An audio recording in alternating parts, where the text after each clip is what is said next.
Peace. This is part 2. I can't leave it like that. I can't leave it at that. Seeing this. At first I was like, are you serious? But you know what? You know what? It just makes perfect sense. It ties into everything. It ties into everything. You know why?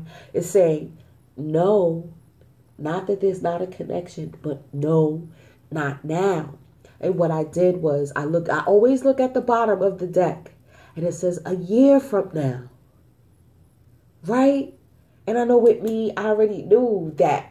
I already had a timeline. To so many synchronicities I saw on the time. And it just makes sense. And that's why I'm fully letting go. This was me tonight. This was me. Right? Look at that yellow. And it was like, I'm okay with really and truly letting go. I'm okay. It's all right. Still love you, but I'm tired of being a wound up ball of frustration and energy, and because the energy is being drawn out from me. That's why I'm getting frustrated, because it's not gonna happen that way. Let me bring it in. Let me deal. I found the Black Moon Lilith. Find out your Black Moon Lilith. Okay, placement in your chart.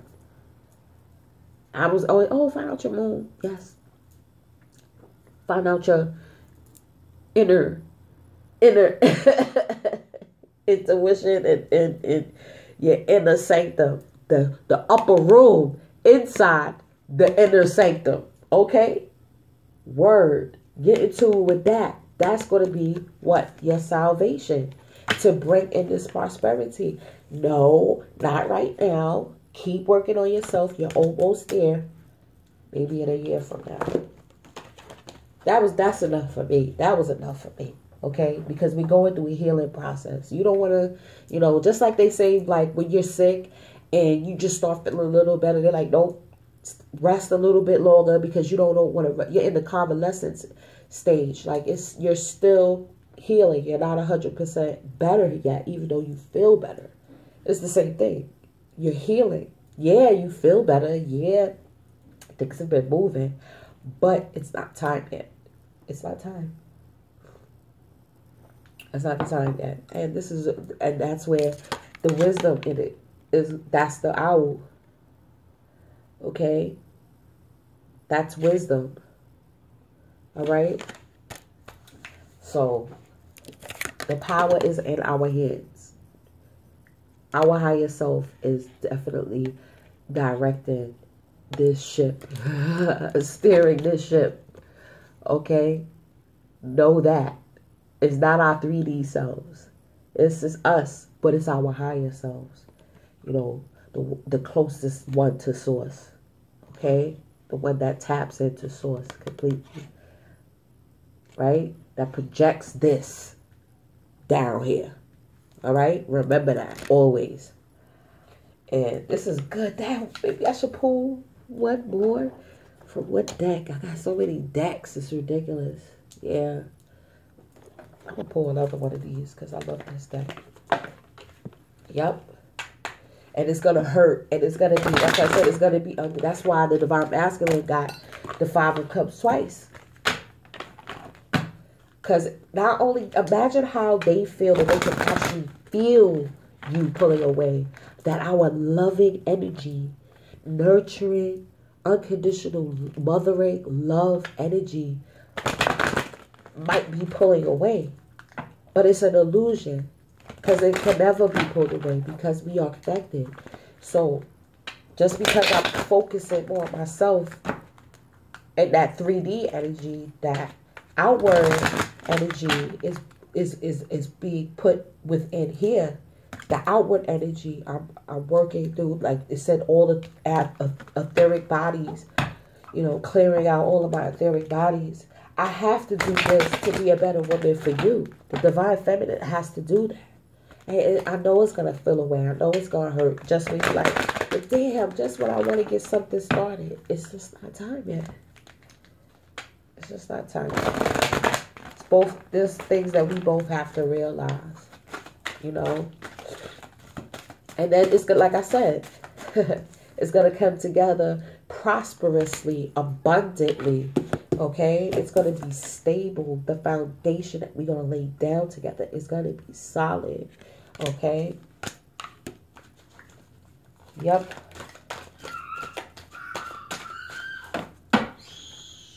Hey! Whoo! Fate. Wheel of Fortune. Look at that. Look at that. The devil's in the details. Yes, it is. The devil's in the details. In the minutia of it all. Hold on. Wheel of Fortune. The Wheel of Fortune can raise you high or bring you low. You may feel like the luckiest person alive where all is going your way, but hold on. Right? Divine Feminine. Feeling joyful. Feeling lovely. Feeling high. Divine Masculine. Soaking. Brooding. Right? But when a blow strikes, it can feel like the end of the world. Now, la roue de fortune asks you to be completely indifferent to both victory and defeat. If you live by this rule of acceptance, you will master the teachings of fate, who can be both an unjust and cruel goddess as well as a fair and generous one.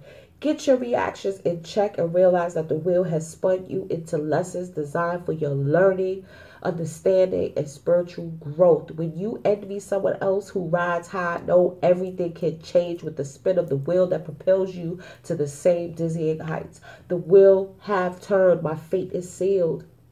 It's plain to see, or it's concealed. I must embrace the lessons won. My fortune's bright, my fear undone. And that's the most important part, is the fear is undone. Okay? The fear of rejection is no longer there no more, especially for the Divine Feminine. That fear of being rejected, that fear of this not being true, it's because, all right, well, at this point, we feel like we've been rejected all this time. So why am I fearing it? Why am I fearing that this is not going to happen, that this isn't true? Why should I fear that? Let me focus on something else. Let me focus on me. There's nothing bougie about it. There's nothing, shallow about it. It's very deep to be able to focus and love yourself, really and truly, okay? So I'm going to leave y'all with that. Peace. Figure out the tools that you need to make your world manifest, to make the love for yourself manifest. Because when you love yourself, you're going to show love to the other. That's the only way to this connection. And that this is your life lesson as well, is for you to love yourself. Divine Masculine as well. He has to love himself. Don't beat himself up about what he used to do. Time to grow up. Yeah, mama nagging. Yeah, you don't want to hear it anymore. So then you got to, get up and change it. Change. It signifies change. All right? Peace and love.